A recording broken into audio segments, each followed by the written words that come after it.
Hello दोस्तों, उम्मीद करता हूँ कि आप सभी अच्छे होंगे। दोस्तों फिर मैं आपको बहुत इंपॉर्टेंट टॉपिक लेके आऊँ। वो जो टॉपिक है कि जब भी आपको लैपटॉप बाय करना चाहते हैं या फिर मान लीजिए कोई बना बनाया वहाँ पे पीसी बिल्ड करना चाहते हैं, तो दोस्तों वहाँ पे हमारी जो स्टोरेज डिवाइस होती है उनमें आपको ज्यादातर दो ऑप्शन देखने को मिलते हैं। एक ऑप्शन में वहाँ पे दोस्तों क्या होता है कि वहाँ पे हमारा जो लैपटॉप होता है, न्यू लैपटॉप होता है जो बाय करना चाहते हैं, उसमें आपको अकेला वहाँ पे जो हमारे 512 GB की जो M.2 पीसी एक्सप्रेस वाली जो सोलिड ड्राइव होती है वो अकेली देखने को मिलती है। और दूसरे ऑप्शन में आपको दोस्तों ज्यादा देखने को मिलेगा कि वहाँ पे आपको देखने को मिलेगा कि वहाँ पे 256 GB की आपको जो M.2 पीसी एक्सप्रेस वाली जो सोलिड ड्राइव होती है वो देखने को मिलती है। और साथ में दोस्तों वहां पे क्या होता है कि आपको 1 टेराबाइट की वहां पे हार्ड डिस्क ड्राइव देखने को मिलती है। मतलब वहां पे आपको ये दो जो ऑप्शन ज्यादा देखने को मिलती है। तो यहाँ पे दोस्तों आज के वीडियो में आपको बताने वाला हूँ कि हमारा इन दोनों में से जो परफॉर्मेंस कौन सी बेहतर देता है। और यहाँ पे जब भी मान लीजिए आपके सामने कुछ इस तरह के ऑप्शन आए तो वहां पे आपको कौन से ऑप्शन की तरफ जाना चाहिए। और दोस्तों मान लीजिए आप इसी तरह जो कोई पीसी बिल्ड करना चाहते हैं तो वहां पे भी आपको कौन सा यहाँ पे जो ऑप्शन की तरह पीसी बिल्ड करना चाहिए। मतलब वहां पे अकेली जो 512 GB की जो हमारी जो M.2 सोर्स ड्राइव होती है वो लगानी चाहिए, या फिर मान लीजिए कि वहां पे 256 GB या प्लस 1 टेराबाइट के साथ वहां पे जो ऑप्शन के साथ वहां पे पीसी बिल्ड करना चाहिए, या फिर मान लीजिए जैसे 512 GB की सोलिड ड्राइव और प्लस वहां पे 1 टेराबाइट की सोलिड ड्राइव, या फिर मान लीजिए वहां पे 512 GB की सोलिड ड्राइव प्लस वहां पे जो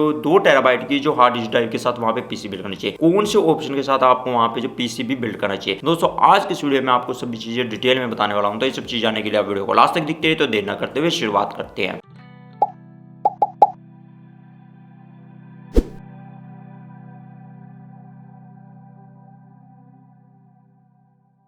तो सबसे पहले हम बात करते हैं इन दोनों ऑप्शन के अंदर आपको जो परफॉर्मेंस किसमें मिलती है। तो यहाँ पे दोस्तों मैं आपको सबसे पहले बता दूं कि जिसमें भी आपके लैपटॉप में वहां पे SSD लगी होती है M.2 SSD, वहां पे आपको परफॉर्मेंस दोनों में अच्छी देखने को मिलती है। पर दोस्तों वहां पे कई बार क्या होता है कि वहां पे ये जो डिपेंड करता है कि वहां पे आपकी जो M.2 SSD सोर्स लगी है वो कौन से मॉडल नंबर की है या फिर कौन सी कंपनी की है। कई बार दोस्तों क्या होता है कि वहां पे उसकी जो रीड और राइट स्पीड ज्यादा होती है, किसी की जो रीड राइट स्पीड जो कम होती है, और वहां पे परफॉर्मेंस दोनों अच्छी होती है। पर बस फर्क ये पड़ता है कि वहां पे मेनली अगर उसकी हमें पता चल जाए कि उसके अंदर एग्जैक्ट जो कौन सी M.2 SSD लगी है तो वहां से उसके मॉडल नंबर से आप पता लगा सकते हैं कि इसकी जो रीड और राइट स्पीड कितनी है। जिसकी जो रीड राइट स्पीड जितनी ज्यादा होगी वहां पे उसकी परफॉर्मेंस उतनी ज्यादा होगी। यहाँ पे दोस्तों मान लीजिए कि हम एग्जांपल के थ्रू ले लेते हैं। मैं आपको एग्जांपल के थ्रू समझाता हूँ। जैसे मान लीजिए कि यहाँ पे 500 GB की जो हमारी M.2 SSD लगी है और वो जो है वेस्टर्न डिजिटल की ब्लू वाली है। और यहाँ पे जो हम कोई लैपटॉप ले लेते हैं उसमें मान लीजिए 256 प्लस 1 टेराबाइट का आपको कॉम्बिनेशन देखने को मिलता है। तो वहां पे 256 GB की हमारी जो SSD है वो जो है वेस्टर्न डिजिटल ग्रीन वाली है। तो यहाँ पे दोस्तों उसकी जो रीड और राइट स्पीड कम होती है और जो ब्लू वाली की होती है वो जो उसकी रीड और राइट जो स्पीड होती है वो काफी ज्यादा होती है। यहाँ पे दोस्तों दोनों में तो लैपटॉप में SSD लगी है, पर यहाँ पे दोस्तों उसकी जो मॉडल नंबर है मतलब उसमें जो वहां पे रीड और राइट स्पीड ज्यादा, मतलब सीक्वेंशियल रीड और राइट स्पीड उसकी ज्यादा है, पर यहाँ पे जो हमारी जो रीड और राइट स्पीड कम है। तो यहाँ पे हमें परफॉर्मेंस थोड़ी कम देखने को मिलेगी और यहाँ पे ज्यादा देखने को मिलेगी क्योंकि यहाँ पे जो उसकी रीड और राइट स्पीड ज्यादा है। ऐसे दोस्तों हम और एग्जाम्पल लेते हैं कि इससे ऊपर का मॉडल जो वेस्टर्न डिजिटल ब्लैक होती है उसकी जो रीड और राइट स्पीड वो ज्यादा होती है। सेम कैपेसिटी में आप देखेंगे वहां पे उसकी रीड और राइट स्पीड जो होती है बहुत ज्यादा होती है ब्लू वाली से। तो वहां पे दोस्तों ये बहुत ज्यादा डिपेंड करता है कि वहां पे जो हमारी M.2 SSD लगी है वो जो है कौन सी कंपनी की और उसका एग्जैक्ट मॉडल नंबर क्या है, उससे हमें पता चलता है कि वहां पे उसकी जो रीड और राइट स्पीड कितनी है। जितनी उसकी जो रीड और राइट स्पीड ज्यादा होगी वहां पे उतनी ज्यादा परफॉर्मेंस होगी। दोस्तों सिंपल मतलब यह है कि जितने भी हमारे लैपटॉप होते हैं उनके अंदर जो M.2 हमारी जो पीसी एक्सप्रेस वाली सोर्स होती है उनकी जो परफॉर्मेंस काफी अच्छी होती है। तो दोस्तों ये तो होगी परफॉर्मेंस के बारे में बात। हम दोस्तों हम यहाँ पे बात करते हैं कि दूसरा इनमें जो मेजर फर्क क्या होता है। तो दोस्तों यहाँ पे दूसरा मेजर फर्क आपको देखने को मिलेगा वो मिलेगा स्टोरेज के रूप में। अब दोस्तों हम यहाँ पे एग्जांपल लेते हैं कि सेम वही चीज है कि 512 GB की हमारी जो M.2 SSD है, यहाँ पे इसकी परफॉर्मेंस तो काफी अच्छी मिल रही है, पर वहां पे आपको स्टोरेज कैपेसिटी आपको इतनी ज्यादा नहीं मिल रही क्योंकि वहां पे मान लीजिए कि हमारी C ड्राइव होती है। जैसे मान लीजिए उसके अंदर हमारी जो विंडो डलती है उसके अंदर सॉफ्टवेयर डालती है और 512 GB की आप वहां पे क्या कर रही है कि सिर्फ सिस्टम के लिए इस्तेमाल कर रहे हैं। और मान लीजिए कि वहां पे इसका पार्टीशन नहीं करते तो क्या होगा कि सारा डाटा उसी के अंदर जाएगा और जब मान लीजिए कि इसमें कोई एरर है तो आपका सारा डाटा भी उड़ जाएगा। और वहां पे जो हमारी जो M.2 सोलिड ड्राइव होती है उसका जो प्राइस काफी ज्यादा होता है। अगर मान लीजिए जितनी ज्यादा कि वहां पे कैपेसिटी के हिसाब से लेंगे तो वहां पे इसका जो प्राइस भी काफी ज्यादा होगा। और यहाँ पे दूसरे केस में हम लेते हैं कि यहाँ पे 256 GB प्लस 1 टेराबाइट का आपको इसी करके वहां पे जो बेस्ट वहां पे स्टोरेज के लिए मिलता है क्योंकि वहां पे क्या होता है कि 256 GB की हम जो M.2 SSD वहां पे इस्तेमाल कर रहे हैं वो C ड्राइव के रूप में इस्तेमाल कर रहे हैं। मतलब हमारी जो उसके अंदर विंडोज भी है और उसके अंदर जो हमारी जो एप्लीकेशन डलती है या सॉफ्टवेयर के लिए हम उसमें में जो इस्तेमाल कर रहे हैं, तो वहां पे अकेले उसके लिए मतलब ऑपरेटिंग सिस्टम और मतलब वहां पे ऑपरेटिंग सिस्टम और जो एप्लीकेशन के लिए हम जो सी ड्राइव का इस्तेमाल कर रहे हैं, मतलब वहां पे जो है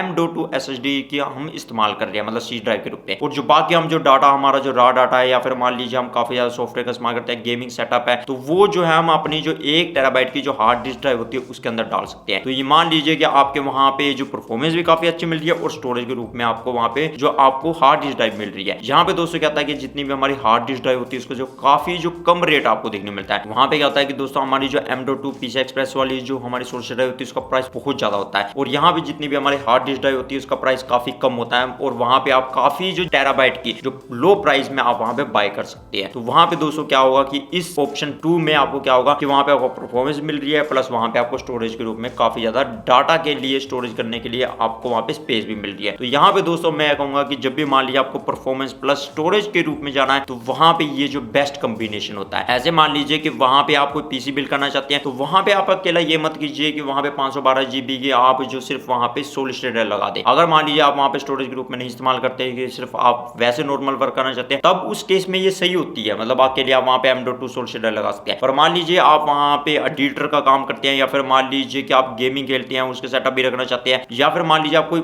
और वर्क करते हैं, तो वहां पे दोस्तों आपको क्या करना चाहिए कि ये कॉम्बिनेशन जो होता है मतलब ऑप्शन 2 की तरफ जाना चाहिए। मतलब वहां पे आपकी जो परफॉर्मेंस के लिए जो M.2 जो PCI Express वाली सोर्स ड्राइव होती है वो लगानी चाहिए, साथ में वहां पे जो हार्ड डिस्क ड्राइव भी लगानी चाहिए, ताकि वहां पे डाटा स्टोरेज के लिए आपके काफी जो स्पेस हो। यहाँ पे दोस्तों मान लीजिए कि 10 से 256 GB प्लस 1 टेराबाइट का आप कॉम्बिनेशन कर सकते हैं, या फिर मान लीजिए वहां पे 512 GB की प्लस आप 1 टेराबाइट का वहां पे ऑप्शन कर सकते हैं, और मान लीजिए कि वहां पे 512 GB प्लस आप 2 टेराबाइट का कॉम्बिनेशन कर सकते हैं। वहां पे दोस्तों क्या होता है कि आप 1 टेराबाइट की जैसे हार्ड डिस्क ड्राइव बाय करेंगे ब्लू वाली वेस्टर्न डिजिटल की, और वहां पे इसका प्राइस देखेंगे तो वो आपको 3000 से 3500 के बीच में देखने को मिल जाएगा। प्लस अगर मान लीजिए वहां पे आप 2 टेराबाइट की बाय करते हैं तो वो आपको 4400 लेके 4600 या 4700 के बीच में आपको देखने को मिलता है। तो आप दोस्तों देखिए 2 टेराबाइट का वहां पे आपको प्राइस कम देखने को मिलता है, और 1 टेराबाइट का वहां पे आपको ज्यादा देखने को मिलता है। मतलब वहां पे आप थोड़ा सा ज्यादा खर्च करके आप सीधा 2 टेराबाइट की लगा सकते हैं। तो वहां पे दोस्तों आप देखिए कि 512 GB की आप जो परफॉर्मेंस के लिए जो सी ड्राइव के लिए अगर जितनी ज्यादा सॉफ्टवेयर आप इस्तेमाल करना चाहते हैं तो वहां पे आपको उतनी GB की वहां पे जो M.2 जो PCI Express वाली सोर्स ड्राइव होती है वो लगानी चाहिए, प्लस वहां पे आप जो हार्ड डिस्क ड्राइव होती है वो लगा सकते हैं वहां पे आप स्टोरेज के रूप में। तो दोस्तों सिंपल मतलब ये है कि आप वहां पे सिर्फ अकेली जो M.2 सोर्स ड्राइव लगा सकते हैं, जहां पे आपको स्टोरेज के रूप में कुछ भी इस्तेमाल नहीं करना, मतलब ज्यादा आपका स्टोरेज का काम नहीं है। पर मान लीजिए कि आप परफॉर्मेंस प्लस अगर स्टोरेज के रूप में इस्तेमाल करना चाहते हैं तो ये कॉम्बिनेशन सबसे बेस्ट होता है। कई में दोस्तों क्या होता है कि आप न्यू लैपटॉप बाय करना चाहते हैं तो वहां पे क्या होता है कि उसमें अकेली 512 GB की ही जो M.2 SSD लगती है, और वहां पे मान लीजिए कि इसके अंदर आप स्टोरेज के रूप में लगाना चाहते हो वो नहीं लगती, क्योंकि वहां पे उसके लिए पोर्ट नहीं होता, मतलब साटा पोर्ट नहीं होता। तो आपको जो एक्सटर्नल जो हमारी जो हार्ड डिस्क ड्राइव होती है वही बाय करनी पड़ती है। अगर मान लीजिए कि आप कोई लैपटॉप बाय करते हैं तो वहां पे मान लीजिए M.2 SSD भी लगी हो और इसमें साटा पोर्ट भी है, तब भी वहां पे जो हार्ड डिस्क ड्राइव लगी है, तो वहां पे आपको दोनों चीज मिल जाएंगी। यहाँ पे दोस्तों इसमें आप क्या कर सकते हैं कि मान लीजिए कि हमारी जो M.2 SSD होती है उसकी जगह पे ज्यादा जो वहां पे जो कैपेसिटी की लगा सकते हैं, और प्लस